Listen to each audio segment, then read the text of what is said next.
Hi friends. Okay, ఈరోజు మనం AP సచివాలయం పరీక్షా విధానం సిలబస్ గురించి మాట్లాడుకుందాం ఫ్రెండ్స్. ఓకే, ఆంధ్రప్రదేశ్ గవర్నమెంట్ మరి ఈ మధ్య కాలంలో ఒక 2 వారాలు అవుతుంది ఒక నోటిఫికేషన్ ఇవ్వడం అనేటువంటి జరిగింది. సచివాలయం పరీక్ష విధానం సిలబస్ గురించి కూడా ప్రకటించడం అనేటువంటి జరిగింది ఆంధ్రప్రదేశ్లో. మరి ముఖ్యంగా ఇక్కడ వీళ్ళు ఏం చేశారంటే 2 భాగాలుగా విభజించడం అనేటువంటి జరిగింది. పార్ట్ ఏ, పార్ట్ బి అనేటువంటిది ఇచ్చారండి. Part A and part B 2 భాగాలుగా ఈ యొక్క 75 marks plus 75 marks. Part A 75 marks, part B 75 marks ఇవ్వటం అనేటువంటి జరిగింది. మరి 150 మార్కులకి ఎగ్జామినేషన్ కండక్ట్ చేయడం అనేటువంటి జరుగుతుందని చెప్పారు. అదేవిధంగా 150 నిమిషాల సమయం కూడా ఇచ్చారు. మరి ముఖ్యంగా పార్ట్ ఏలో ఏ విధమైనటువంటి సిలబస్ ఇచ్చారనేటువంటిది మనం చెప్పుకుందాం ఫ్రెండ్స్. ఓకే, పార్ట్ ఏ విషయానికి వస్తే ముఖ్యంగా మరి part A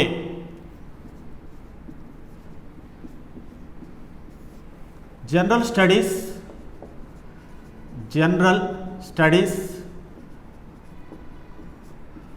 and mental ability అనేటువంటిది వీళ్ళు ఇవ్వడం జరిగిందండి.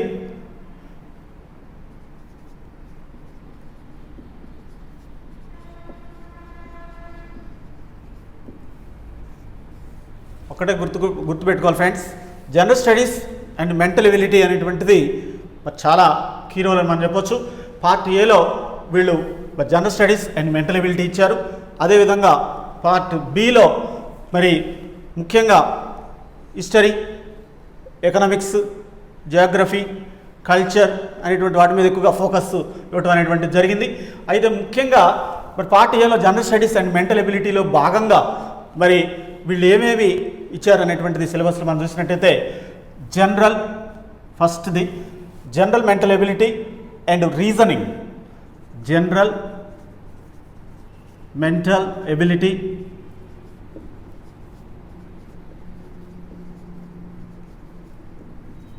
And reasoning. మెంటల్ ఎబిలిటీ గురించి అభ్యర్థి చదవాల్సినటువంటి అవసరం ఉంటుంది. అదేవిధంగా రీజనింగ్ గురించి అభ్యర్థి చదవాల్సినటువంటి అవసరం ఉంటుంది. రీజనింగ్లో భాగంగా మరి బ్లడ్ రిలేషన్స్ కావచ్చు, మరి చాలా ముఖ్యమైనటువంటి ఏరియాస్ అన్నీ కూడా కవర్ చేయాల్సినటువంటి అవసరం అనేటువంటిది ఉంటుంది అభ్యర్థి. అదేవిధంగా నెక్స్ట్ విషయానికి వస్తే క్వాంటిటేటివ్ యాప్టిట్యూడ్ అనేటువంటిది ఇవ్వడం జరిగిందండి. క్వాంటిటేటివ్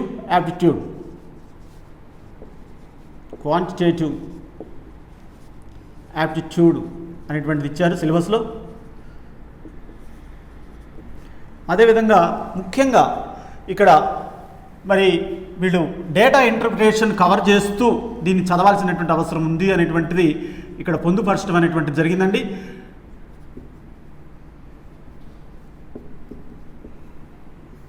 ఒకటే గుర్తుపెట్టుకోవాలి, మరి quantitative aptitude and data interpretation అనేటువంటిది దృష్టిలో పెట్టుకొని మరి దీన్ని చదవాల్సినటువంటి అవసరం ఉంటుంది. దీనికి మరి అగర్వాల్ బుక్ బాగుంటుందని మనం చెప్పొచ్చు. ముఖ్యంగా డేటా ఇంటర్ప్రిటేషన్ అన్నప్పుడు డేటా ఇవ్వటం అనేటువంటిది జరుగుతుంది.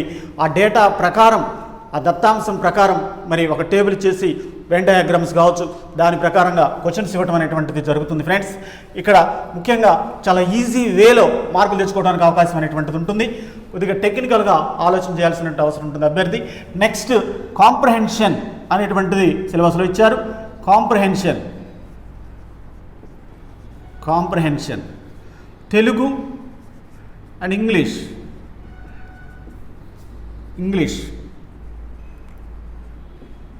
ఇక్కడ ఏం లేదండి, ఒక ప్యాసేజ్ ఇస్తారు, తెలుగులో ఒక ప్యాసేజ్ ఇస్తారు, క్వశ్చన్స్ అడుగుతారు. అదేవిధంగా ఇంగ్లీషు సంబంధించినటువంటి ఒక ప్యాసేజ్ ఇస్తారు, మరి దానికి సంబంధించినటువంటి క్వశ్చన్స్ అడగడం అనేటువంటి జరుగుతుంది.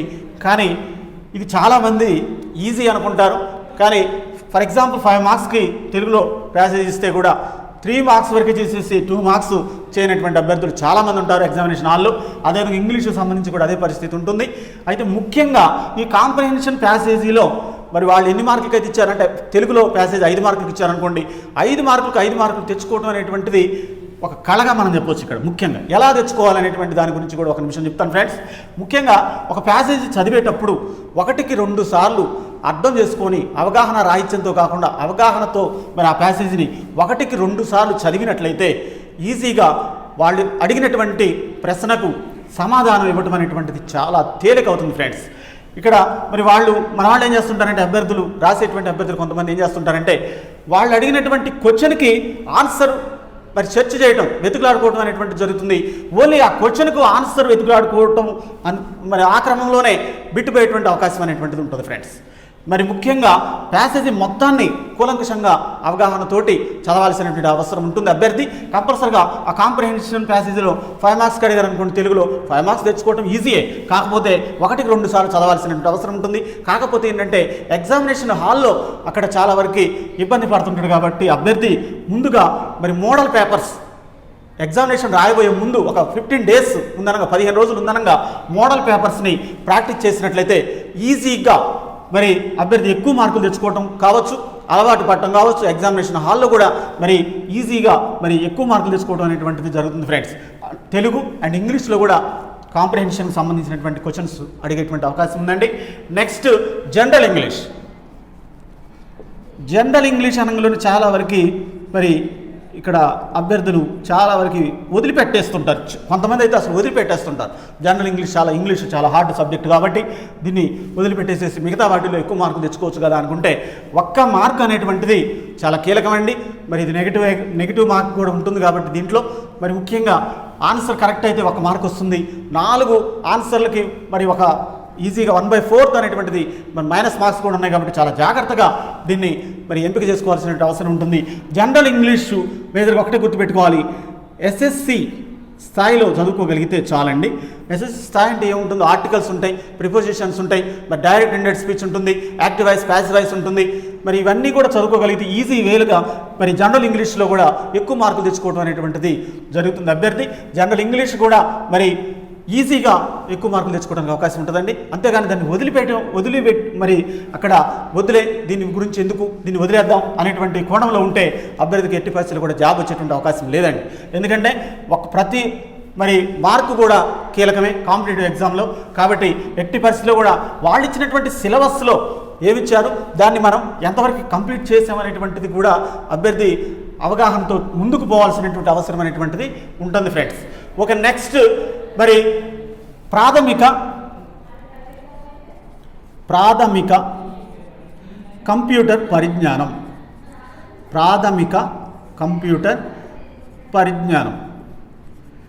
కంప్యూటర్ గురించి అభ్యర్థికి ఏమైనా నాలెడ్జ్ ఉందా అనేటువంటిది అడుగుతారు ఫ్రెండ్స్. ఎందుకంటే ఈ ఎగ్జామినేషన్ రాసిన తర్వాత, ఎగ్జామ్లో జాబ్ వచ్చిన తర్వాత కంప్యూటర్లతో ఎక్కువగా వర్క్ చేయాల్సినటువంటి అవసరం ఉంటుంది. కాబట్టి ఇటువంటి ఎగ్జామ్స్ కంపల్సరిగా కంప్యూటర్ పరిజ్ఞానాన్ని పరీక్షించబోతున్నారు. కాబట్టి ముఖ్యంగా మరి కంప్యూటర్కి సంబంధించినటువంటి పరిజ్ఞానాన్ని కంపల్సరిగా అభ్యర్థి తెలుసుకోవాల్సినటువంటి అవసరం అనేది ఉంటుంది ఫ్రెండ్స్. ఎంఎస్ ఆఫీస్ కావచ్చు, ఎంఎస్ వర్డ్ కావచ్చు, మరి ఎంఎస్ ఎక్సెల్ కావచ్చు, మరి కొన్ని తెలుసుకోవాల్సినటువంటి అవసరాలు ఉంటాయి. మరి లాంగ్వేజెస్ కావచ్చు, మరి కంప్యూటర్ సంబంధించినటువంటి కొంత పరిజ్ఞానాన్ని కంపల్సరిగా అభ్యర్థి గెయిన్ చేయాల్సినటువంటి అవసరం ఉంటుంది. దాని మీద క్వశ్చన్స్ అడగటం అనేటువంటిది జరుగుతుంది ఫ్రెండ్స్. అదేవిధంగా నెక్స్ట్ కరెంట్ అఫైర్స్ అనేటువంటిది చాలా కీలకమండి. మరి ముఖ్యంగా కరెంట్ అఫైర్స్ అనగానే చాలా వరకు బెంబేలు ఎత్తిపోతుంటారు. చాలా వరకు మరి నోటిఫికేషన్ పడింది, నోటిఫికేషన్ వచ్చిన తర్వాత అంతకంటే ముందు ఉన్నటువంటి ఒక మినిమం 9 నెలలు అంటే 9 మంత్స్ మరి బిఫోర్ ఎగ్జామినేషన్ నోటిఫికేషన్ వచ్చింది. మరి కంపల్సరీగా అంతకంటే ముందున్నటువంటి 9 నెలలు అంటే బిఫోర్ మరి 9 మంత్స్ కంపల్సరీ కరెంట్ అఫైర్స్ని కవర్ చేసుకున్నట్లయితే ఈజీగా ఎక్కువ మార్కులు తెచ్చుకోవడం అనేటువంటిది అభ్యర్థి వశం అవుతుంది. కంపల్సరీగా ఇక్కడ మరి ఏ విధమైనటువంటి అంశాలను కవర్ చేయాల్సిన అవసరం ఉంటుందనేటువంటి దాని గురించి మాట్లాడితే వీళ్ళు అంతర్జాతీయ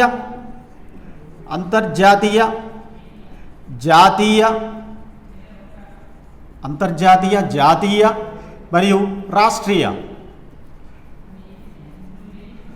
ఇక్కడ 3 భాగాలుగా మనం చెప్పవచ్చు. అంతర్జాతీయంగా ఏదైనా ఒక దినోత్సవం జరిగింది, అంతర్జాతీయ దినోత్సవం, దానికి సంబంధించినటువంటి ఒక థీమ్ అడిగారు. మరి అదేవిధంగా జాతీయ దినోత్సవం జరిగింది, దానికి సంబంధించినటువంటి ఒక థీమ్ అడిగారు. అదేవిధంగా రాష్ట్రానికి సంబంధించినటువంటి ఒక దినోత్సవం జరిగింది, దానికి సంబంధించినటువంటి థీమ్ అడిగారు. ఇక్కడ స్టాటిక్ జీకే అనేటువంటిది కూడా చాలా ఇంపార్టెంట్ అండి. అంటే స్టాండర్డ్ జీకే అనేటువంటిది కూడా చాలా ఇంపార్టెంట్. ఒకటే గుర్తుపెట్టుకోవాలి, కరెంట్ అఫైర్స్ ఎవరైతే ఎక్కువగా నేర్చుకోగలుగుతారో, అంటే ఇక్కడ స్టాటిక్ జీకేతో పాటు కరెంట్ అఫైర్స్ అనేటువంటిది మరి దానికి జత చేసుకొని ఎవరైతే ముందుకు పోతుంటారో వాళ్ళే జాబ్ కొట్టినట్టుగా ప్రూఫ్స్ ఉన్నాయి. అదేవిధంగా ముఖ్యంగా కరెంట్ అఫైర్స్ కంపల్సరీగా మరి 9 నెలలు బిఫోర్ ఎగ్జామినేషన్ కంటే ముందు ఉన్నటువంటి 9 నెలలు కంపల్సరీగా చదవాల్సిన అవసరం ఉంటుంది అభ్యర్థులు. ఇక్కడ ఇచ్చినటువంటి సిలబస్లో అంతర్జాతీయ, జాతీయ, రాష్ట్రీయ అంశాలని ఇవ్వటం అనేటువంటిది జరిగింది ఫ్రెండ్స్.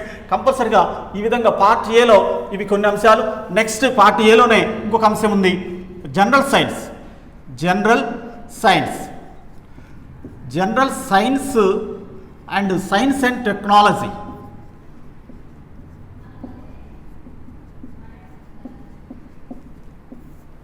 ఇక్కడ ఒకటే గుర్తుపెట్టుకోవాలి, జనరల్ సైన్స్కి ఎక్కువ టైం కేటాయించొద్దు అభ్యర్థులు. జనరల్ సైన్స్ని ఎక్కువ టైం కేటాయించినట్లయితే టైం వేస్ట్ అయ్యేటువంటి అవకాశం అనేటువంటిది ఉంటుంది. ఫిజిక్స్ కావచ్చు, కెమిస్ట్రీ కావచ్చు, బాటనీ కావచ్చు, మరి జువాలజీ కావచ్చు, వాటి నుంచి వచ్చేది 1, 2 మార్కులు లేకపోతే 3 మార్కులు మాత్రమే వచ్చేటువంటి అవకాశం ఉందండి. ఇక్కడ మేజర్గా ఒకటే గుర్తుపెట్టుకోవాలి అభ్యర్థి, సైన్స్ అండ్ టెక్నాలజీ మీద ఎక్కువగా ఫోకస్ చేయాల్సిన అవసరం ఉంటుంది. సైన్స్ అండ్ టెక్నాలజీ మీదనే ఎక్కువ బిట్స్ వచ్చినాయి ప్రీవియస్ ఎగ్జామినేషన్స్ పేపర్స్ మనం చూసినట్లయితే. ఇక్కడ నిత్య జీవితంలో సైన్స్ని ఏ విధంగా ఉపయోగించుకుంటున్నాం, దానితో పాటు సైన్స్ అండ్ టెక్నాలజీలో భాగంగా భారతదేశంలో ఎటువంటి అభివృద్ధి కొనసాగుతుంది, ఇన్ఫర్మేషన్ సైన్స్ అండ్ టెక్నాలజీ మరి ఏ విధంగా సమాచార రంగంలో కూడా మరి సైన్స్ అండ్ టెక్నాలజీ అభివృద్ధి ఏ విధంగా ఉంది అనేటువంటి క్వశ్చన్స్ ఎక్కువగా రావడానికి అవకాశం అనేది ఉందండి. నెక్స్ట్ లాస్ట్ది పార్ట్ ఏలో మరి సుస్థిర అభివృద్ధి, పర్యావరణ పరిరక్షణ.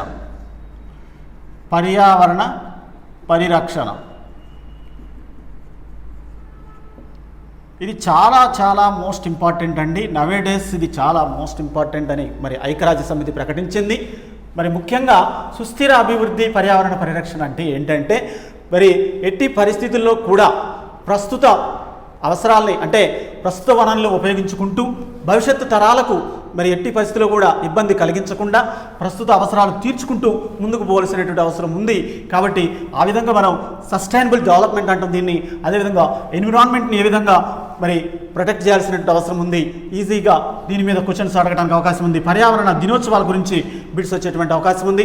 మరి సుస్థిర అభివృద్ధి అంటే ఏంటి, మరి బ్రెంట్లాండ్ కమిషన్ అనేటువంటిది మరి సుస్థిర అభివృద్ధి గురించి ఒక మంచి నిర్వచనం ఇవ్వడం అనేటువంటిది జరిగింది. ఈ సుస్థిర అభివృద్ధి మీద మరి ఇది ఎకనామిక్స్ సంబంధించినటువంటి ఏరియా అని మనం చెప్పొచ్చు.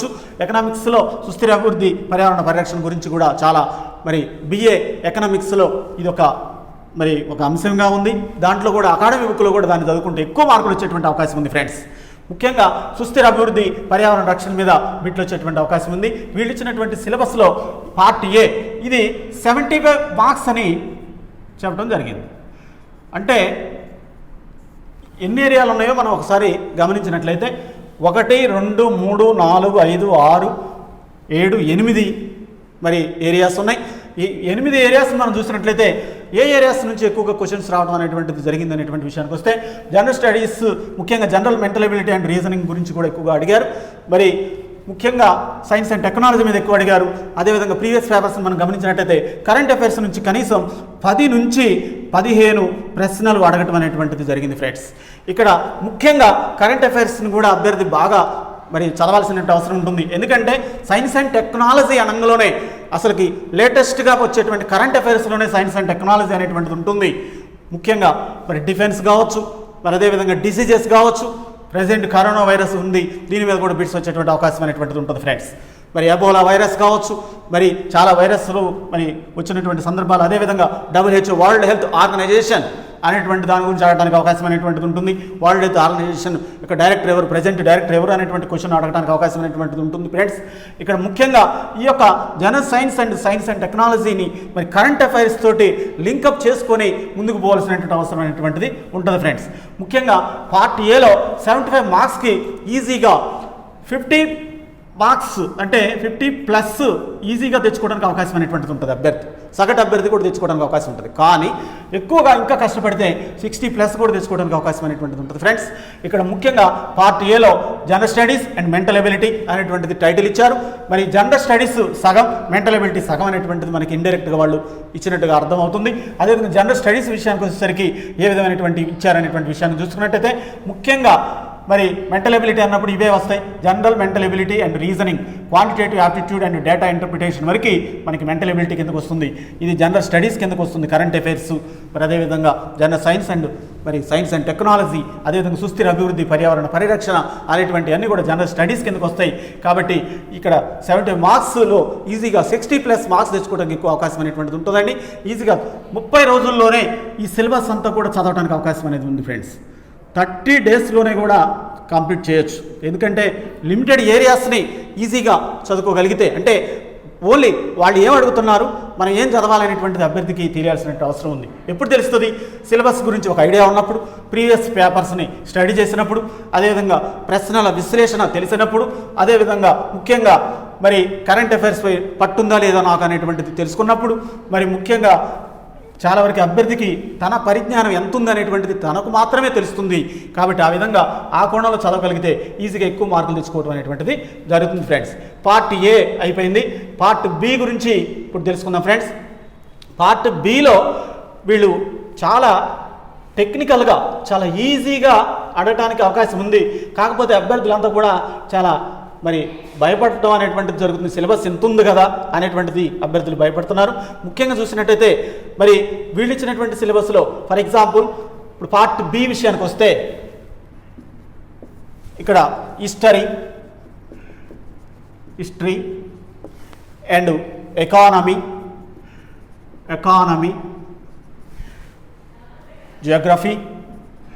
జియోగ్రఫీ అండ్ పాలిటిక్స్ అన్నారు జనరల్గా. అయితే అభ్యర్థి ఏ విధంగా చదవాల్సినటువంటి అవసరం ఉంది అనేటువంటిది కూడా వాళ్ళు ఒక చిన్న హింట్ ఇచ్చారు. అంతేగాని హిస్టరీ చదవటం అంటే మొత్తం ఇండియన్ హిస్టరీ అంత చదవటం, ఇండియన్ ఎకానమీ అంత చదవటం, లేకపోతే ఏపీ హిస్టరీ అంత చదవటం, మరి అదేవిధంగా జాగ్రఫీ అంటే మరి ఇండియన్ జాగ్రఫీ మొత్తం చదవటం, అదేవిధంగా ఏపీ జాగ్రఫీ మొత్తం చదవటం, ఇండియన్ పాలిటిక్స్ మొత్తం చదవటం, మరి ఏపీ పాలిటిక్స్ మొత్తం చదవటం అనేటువంటిది కరెక్ట్ కాదు అనేటువంటిది వాళ్ళు ఒక చిన్న హింట్ ఇవ్వటం అనేటువంటిది కూడా జరిగింది. ముఖ్యంగా ఫస్ట్ది మనం చూసుకున్నట్టయితే ఇక్కడ వీళ్ళు ఏమిచ్చారంటే హింట్, ఏపీపై ప్రత్యేక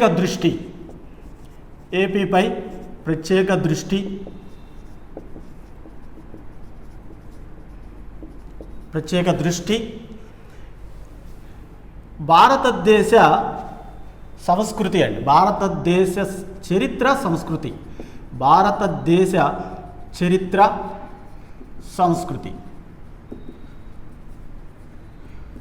ఇక్కడ అభ్యర్థి గమనించాల్సినటువంటి విషయం ఏంటంటే కంపల్సరిగా ఆంధ్రప్రదేశ్పై ప్రత్యేక దృష్టి పెట్టాలి. భారతదేశ చరిత్ర సంస్కృతిలో భాగంగా ఆంధ్రప్రదేశ్లో జరిగినటువంటి విషయాలు ఏంటి? ఫర్ ఎగ్జాంపుల్ గాంధార శిల్పకళ ఉంది, కనిష్కుడు మరి గ్రీకు బౌద్ధ మత కళ అంటారు. ఆ సందర్భంలో మరి ఏపీకి అంటూ ఒక ప్రత్యేకత ఏమన్నా ఉందా? మరి బౌద్ధ మతం మరి విజయపురి దగ్గర ఏర్పాటు చేసినట్టుగా ఆధారాలు ఉన్నాయి మనకి. మరి శాతవాహనులు మరి పరిపాలన చేశారనేటువంటిది, అదేవిధంగా ఇక్ష్వాకులు పరిపాలన చేశారు అనేటువంటి అన్ని ఆధారాలు ఉన్నాయి. కాబట్టి ఇక్కడ ముఖ్యంగా భారతదేశ చరిత్ర, ఇండియన్ హెరిటేజ్ అండ్ కల్చర్ గురించి అభ్యర్థి సింపుల్గా చదవాల్సినటువంటి అవసరం ఉంటుందండి. సింప్లిఫై చేసుకుంటూ చదవాల్సిన అవసరం ఉంటుంది. ఏపీపై ప్రత్యేక దృష్టి పెట్టుకోవాల్సిన అవసరం ఉంటుంది. ఇక్కడ ముఖ్యంగా ఆంధ్రప్రదేశ్ని ఎక్కువగా హైలైట్ చేసుకోవాల్సిన అవసరం ఉంటుంది ఇండియన్ హెరిటేజ్ అండ్ కల్చర్లో భాగంగా. నెక్స్ట్ భారతదేశ రాజకీయాలు,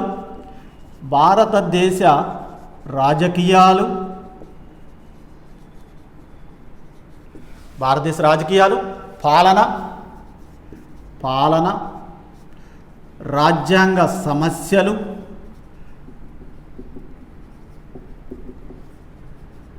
రాజ్యాంగ సమస్యలు, 73, 74 రాజ్యాంగ సవరణలు,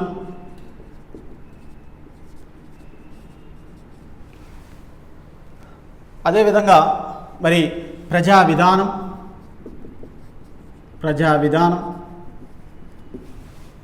మరి సంస్కరణలు,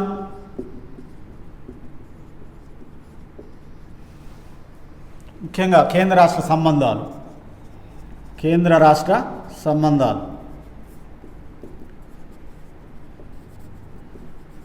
వీటి గురించి ఎక్కువగా అధ్యయనం చేయడం అనేటువంటిది జరగాలి. భారతదేశ రాజకీయాలు, ఇండియన్ పాలిటిక్స్ ఏ విధంగా ఉన్నాయి, అదేవిధంగా 73వ రాజ్యాంగ సవరణ ఏం తెలుపుతుంది, మరి గ్రామ పంచాయతీ వ్యవస్థ గురించి తెలుపుతుంది.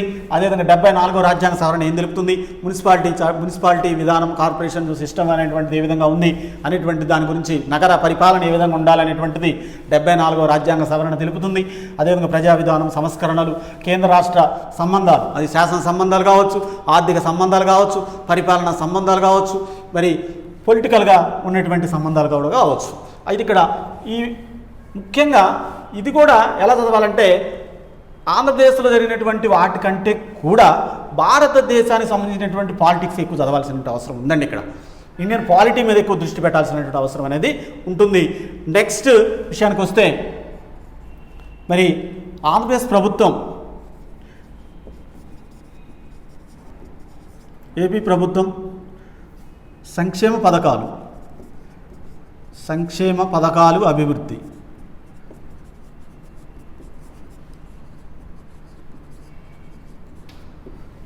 ఈ ప్రభుత్వం సంక్షేమ పథకాలు ఏ విధమైనటువంటి పథకాలు ప్రవేశపెట్టింది, అమ్మ ఒడి కావచ్చు, మరి ఫీజు రియంబర్స్మెంట్ పథకం కావచ్చు, మరి వైఎస్ఆర్ గవర్నమెంట్ వచ్చిన తర్వాత అనేక రకాలైనటువంటి పథకాలు ప్రవేశపెట్టడం జరిగింది ఆంధ్రప్రదేశ్ రాష్ట్రంలో. ముఖ్యంగా సంక్షేమ పథకాలు, అమ్మ ఒడి చాలా మరి విజయం సాధించినట్టుగా ఆధారాలు కనపడ్డాయి. ఓకే, సంక్షేమ పథకాల అభివృద్ధి కూడా మరి ఏ విధంగా ఉంది అనేటువంటి దాని మీద క్వశ్చన్స్ అడగడానికి అవకాశం ఉంది. ఏదైనా సరే ఒక సంక్షేమ పథకం గురించి నువ్వు చదువుతున్నావంటే ఎలా ఉండాలంటే ఏదో కొట్టే తెచ్చినట్టు కాకుండా సమగ్ర విశ్లేషణ చేసుకుంటూ చదవాల్సినటువంటి అవసరం ఉంది. అమ్మ ఒడి పథకాన్ని ఎప్పుడు ప్రవేశపెట్టారు, ఎందుకు ప్రవేశపెట్టారు, ఎలా ప్రవేశపెట్టారు, ప్రవేశపెడితే మరి దీనివల్ల విజయం సాధించింది, ఏ విధంగా విజయం సాధించింది ఈ పథకం వల్ల లబ్ధి పొందింది ఎంతమంది అనేటువంటి లెక్కలతో సహా ప్రతి దాన్ని కూడా మరి కూలంకషంగా అభ్యర్థి చదవాల్సిన అవసరం ఉంటుందండి. ఎందుకంటే ఆంధ్రప్రదేశ్ గవర్నమెంట్ నిర్వహించేటువంటి ఎగ్జామ్ కాబట్టి ఆంధ్రప్రదేశ్ ప్రభుత్వానికి సంబంధించినటువంటి సంక్షేమ పథకాలు కంపల్సరిగా ఈ యొక్క ఎగ్జామ్లో నెగ్గేటువంటి అభ్యర్థికి కంపల్సరిగా ఈ విధమైనటువంటి నాలెడ్జ్ అనేటువంటిది కంపల్సరిగా నీడ్ కాబట్టి ఈ విధంగా అడగడానికి అవకాశం అనేటువంటిది ఉంటుంది ఫ్రెండ్స్. అదేవిధంగా మరి ఏపీకి సంబంధించినటువంటి బైఫర్కేషన్ అంటే ముఖ్యంగా విభజన చట్టం అనేటువంటిది కూడా చాలా ఇంపార్టెంట్ అండి. విభజన చట్టం 2014 ఆంధ్రప్రదేశ్ ప్రభుత్వాన్ని మరి భారతదేశ పార్లమెంటు అనేటువంటిది విభజన చేస్తూ ఒక విభజన చట్టం అనేటువంటిది తీసుకురావడం అనేటువంటిది జరిగింది 2014. దీన్ని పూర్తిగా అభ్యర్థులు కూలంకషంగా చదవాల్సినటువంటి అవసరం ఉంటుంది. దీన్ని ఎక్కువ చదవాల్సినటువంటి అవసరం ఉంటుంది. ఇక్కడ ముఖ్యంగా చూసినట్టయితే మరి నెక్స్ట్ చూసినట్టయితే స్వయం సహాయక బృందాలు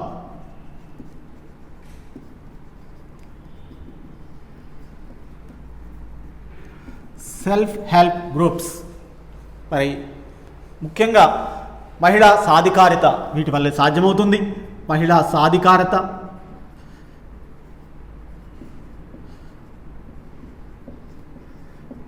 మహిళలు ఆర్థిక స్థిరత్వాన్ని సాధించాల్సిన అవసరం ఉంది.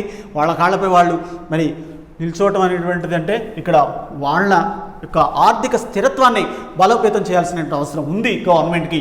కాబట్టి స్వయం సహాయక బృందాల ద్వారా కొంత లోన్లు మంజూరు చేయటం, వాటిని కొంత సబ్సిడీ కావచ్చు, లేకపోతే కొన్ని మాఫీ చేయటం కావచ్చు.